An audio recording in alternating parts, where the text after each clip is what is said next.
Lucas Ferreira ouvrit la porte en croyant trouver seulement le livreur en retard, un voisin qui s'était trompé, n'importe quelle petite chose d'une nuit ordinaire. Mais de l'autre côté se trouvait Amanda, la femme qu'il avait passé 6 ans à essayer d'oublier, et qui pourtant apparaissait encore dans chaque silence de la maison. Elle ne demanda pas la permission, ne sourit pas, n'apporta pas d'explication toute prête. Elle resta simplement debout sous la lumière jaune du couloir, le visage fatigué et les yeux fermes, de quelqu'un qui avait traversé trop de temps pour arriver jusque-là. Lucas perdit la voix avant même de prononcer son nom. Amanda serrait un dossier bleu contre sa poitrine, comme si ce papier était le dernier pont entre eux.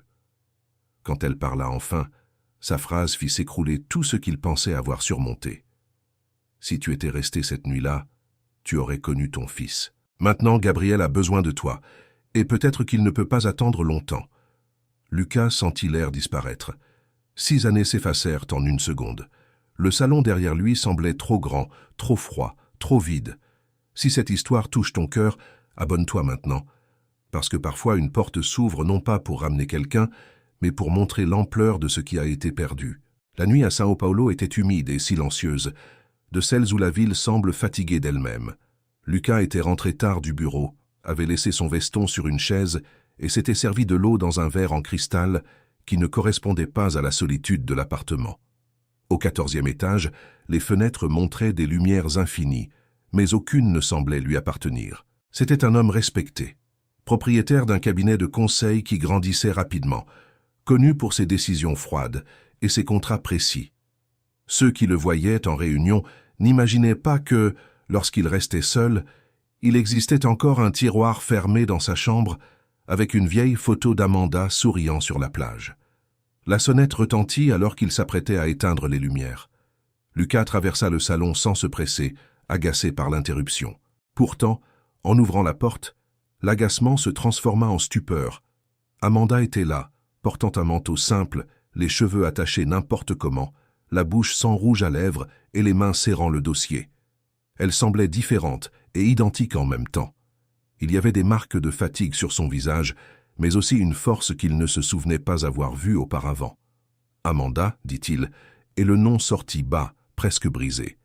Elle prit une profonde inspiration. « Je ne suis pas venu parler de nous. » La phrase entra avant elle.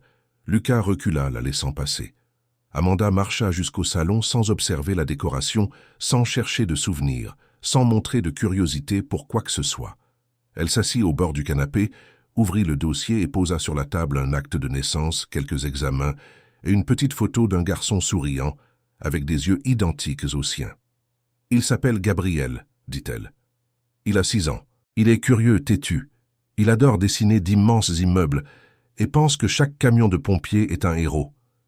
Il est aussi hospitalisé, et le traitement que les médecins ont indiqué doit commencer rapidement. » Lucas prit la photo avec des doigts hésitants. Le garçon avait les cheveux foncés, le front large, cette même façon sérieuse de regarder qu'il voyait dans le miroir depuis l'enfance. Il n'avait pas besoin de rapport pour sentir la vérité, mais son esprit cherchait encore une défense. « Pourquoi tu ne me l'as jamais dit ?» Amanda leva les yeux. « Parce que j'ai essayé. » La réponse ne fut pas criée. Elle vint calme, et c'est pour cela qu'elle fit encore plus mal. Elle sortit du dossier des copies d'anciens messages, des registres d'appels, une adresse renvoyée par la poste, des notes écrites à la main sur des papiers froissés. Lucas fixa tout cela sans vraiment comprendre. « Cette nuit-là, dit Amanda, tu as vu une scène à moitié, et tu es parti en emportant la pire conclusion. J'ai couru après toi. J'ai appelé jusqu'à ce que le téléphone tombe. Je suis allé dans ton ancien immeuble. J'ai cherché des gens qui te connaissaient, mais tu as disparu comme si j'avais été effacé de ta vie par ordre. » Lucas ferma les yeux. Le souvenir revint entier. 6 ans plus tôt, il était monté à l'appartement d'Amanda avec une bague dans la poche et un discours répété dans l'ascenseur. Il avait trouvé la porte entr'ouverte, Amanda enlacée avec un homme dans le salon, tous les deux assis par terre, très proches, parlant à voix basse. Il avait entendu juste assez pour que l'orgueil remplisse les vides. Il était parti avant d'être vu, avait vendu l'appartement, changé de numéro, accepté une proposition dans une autre ville et avait appelé cette fuite un nouveau départ. Qui était-il ? Demanda Lucas, même s'il redoutait déjà la réponse. « Mon cousin Henrique » dit Amanda. Il venait de perdre son emploi, il était désespéré. Il est apparu sans prévenir. Je l'ai calmé pendant des heures. Quand j'ai compris que tu étais parti, il était déjà trop tard. Lucas porta la main à son visage. Tout le château de rancœur commençait à s'effondrer, non pas avec du bruit, mais avec une honte profonde. J'ai découvert ma grossesse 2 semaines plus tard, continua-t-elle. J'ai encore essayé de te retrouver. Puis j'ai arrêté, parce que chaque tentative revenait comme une humiliation. J'ai élevé Gabriel seul. Je n'ai jamais parlé mal de toi. Je disais seulement que certaines personnes se perdent avant de savoir retrouver le chemin du retour. Ces mots traversèrent Lucas avec plus de force que n'importe quelle accusation. Il regarda de nouveau la photo. Gabriel souriait en tenant un crayon rouge, devant un dessin bancal de 3 personnes se tenant par la main. « Il sait qui je suis ?» Amanda mit du temps à répondre. « Il connaît ton nom. Il sait que tu as existé. Il ne sait pas pourquoi tu n'étais pas là. » Le silence devint immense. Lucas voulait demander pardon, expliquer la peur, la colère, l'immaturité. Mais rien ne semblait suffisant face à 6 années. « Je paie le traitement, » dit-il rapidement, comme quelqu'un qui essaie de résoudre avec de l'argent ce que l'argent ne touche pas. Amanda inclina la tête. « Je ne suis pas venu vendre le pardon, Lucas. Je suis venu demander de l'aide pour mon fils. Le reste, s'il existe, devra naître lentement. » « Mon fils, corrigea-t-il à voix basse, presque sans s'en rendre compte. Amanda serra les lèvres. « Notre fils, si tu arrives à mériter ce mot. » À l'hôpital, cette même nuit, Lucas vit Gabriel dormir derrière la vitre du service pédiatrique. Le garçon était couvert jusqu'à la taille, avec une petite voiture rouge dans la main et une expression trop tranquille pour quelqu'un entouré de machines et de soins. Lucas s'arrêta si brusquement qu'Amanda faillit le heurter. Il ne dit rien. Il posa simplement la main sur la vitre, comme s'il pouvait traverser 6 années du bout des doigts.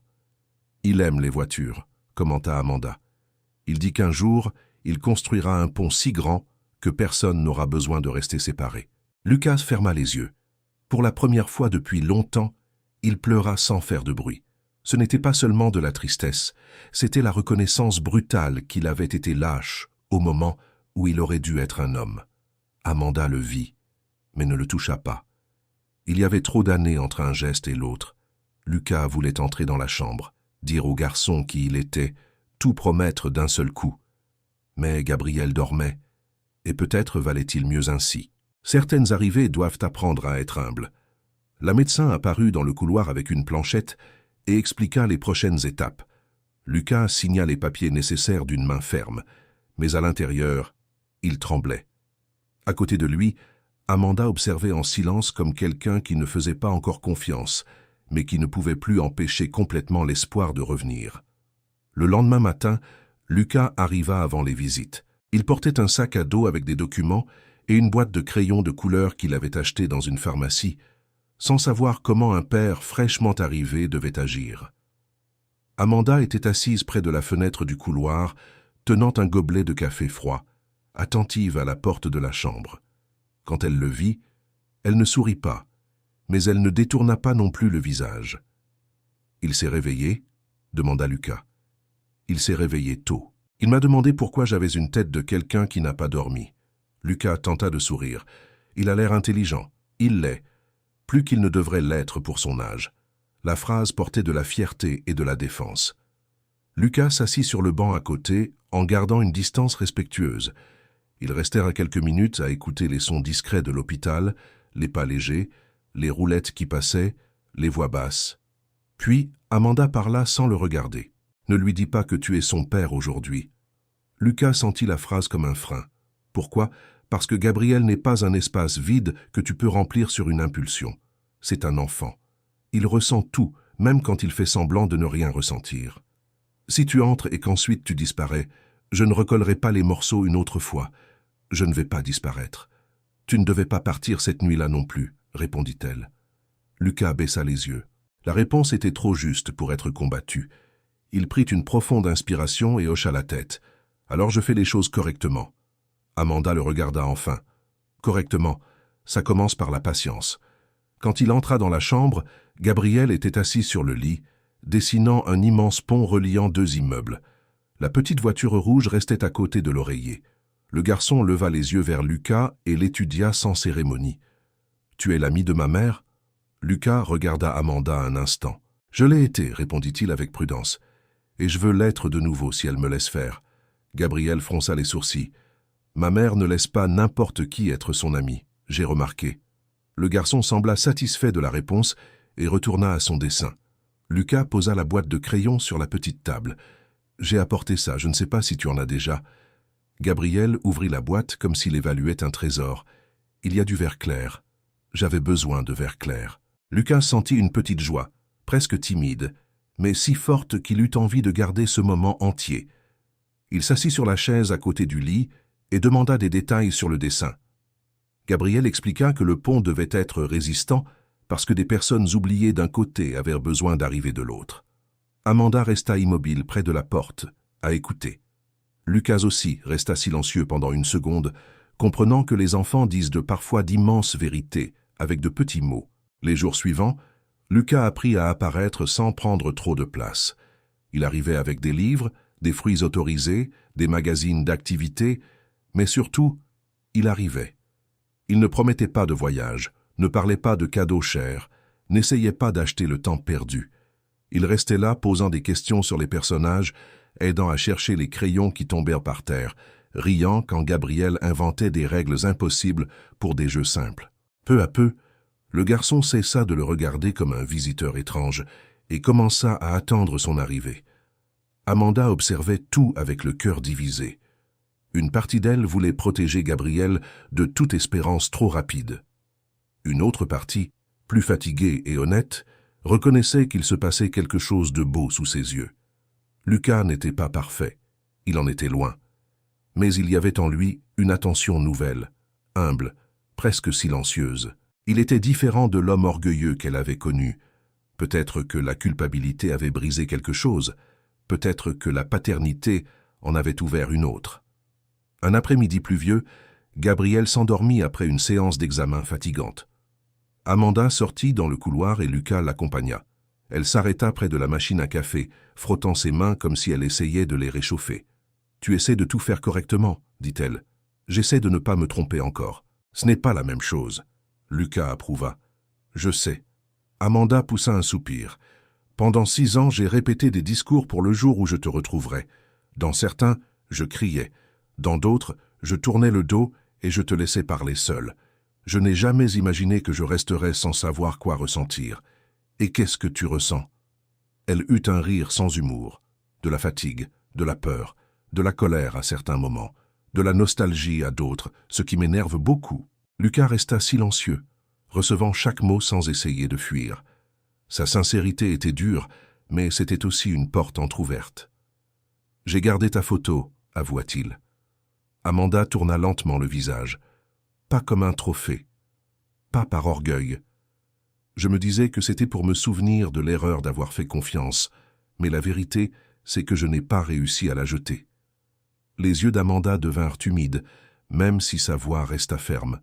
Moi aussi, j'en ai gardé une. Gabriel l'a trouvée avant ses 4 ans et m'a demandé si tu étais un prince de vieille telenovela.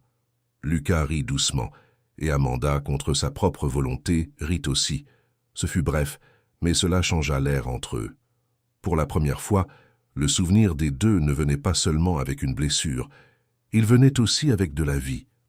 Cette nuit-là, la médecin les appela pour parler. Le traitement avançait bien, mais il exigerait de la discipline, des consultations fréquentes et une routine prudente à la maison. Amanda écouta tout en notant chaque détail. Lucas posa des questions objectives, demanda des orientations, proposa d'organiser le transport, les horaires et les frais. À une autre époque, Amanda aurait refusé par orgueil. Cette fois, elle ferma seulement son carnet et dit « Nous pouvons partager ça. » Lucas la regarda. « Merci d'avoir dit « nous pouvons ». Elle ne répondit pas, mais ses doigts effleurèrent les siens sur la table. Ce fut un geste minime. Pourtant, pour Lucas, cela sembla plus grand que n'importe quelle déclaration. Gabriel reçut avec sérieux la nouvelle qu'il pourrait sortir dans quelques jours.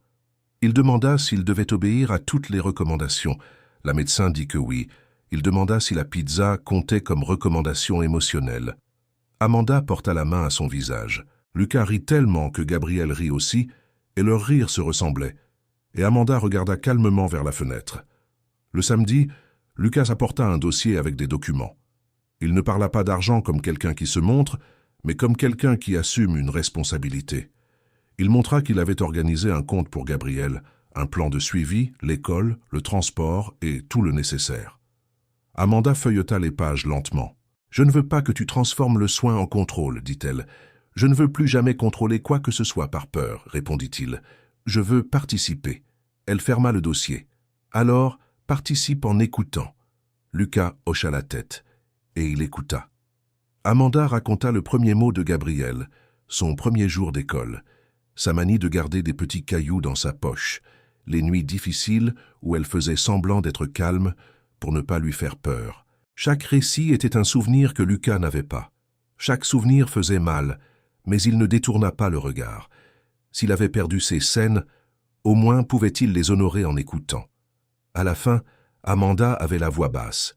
« Il a toujours voulu un vélo bleu. » Lucas sourit tristement. « Alors quand il pourra, je lui apprendrai. » Amanda l'observa. « Il sait déjà pédaler. » La phrase le frappa de plein fouet. Lucas ferma les yeux une seconde, absorbant une absence de plus. Quand il les rouvrit, il n'essaya pas de se cacher. « Alors je lui demanderai de m'apprendre quelque chose. » Amanda sourit vraiment. Un petit sourire, fatigué, mais véritable. Et Lucas comprit que reconstruire était peut-être cela. Accepter de ne pas être le premier dans beaucoup de choses, mais choisir d'être présent dans toutes les prochaines. Le mardi, Gabriel sortit de l'hôpital en tenant la petite voiture rouge et la main d'Amanda. Lucas marchait à côté, portant le petit sac à dos et une promesse silencieuse. Sur le trottoir, le garçon s'arrêta et demanda « Tu reviens demain ?» Lucas s'agenouilla, regardant les yeux qui étaient dans les siens, et répondit « Je reviens demain, après-demain, et tous les jours où vous me le permettrez. » Amanda prit une profonde inspiration, émue, et entrelaça ses doigts aux siens. Aucun passé ne disparut, mais à cet instant, quelque chose de nouveau commença. Une famille apprenant à rester, à écouter et à aimer sans fuir, cette fois avec courage, soin, vérité et espoir ensemble. Si cette histoire vous a plu, laissez votre commentaire et abonnez-vous à la chaîne. À la prochaine.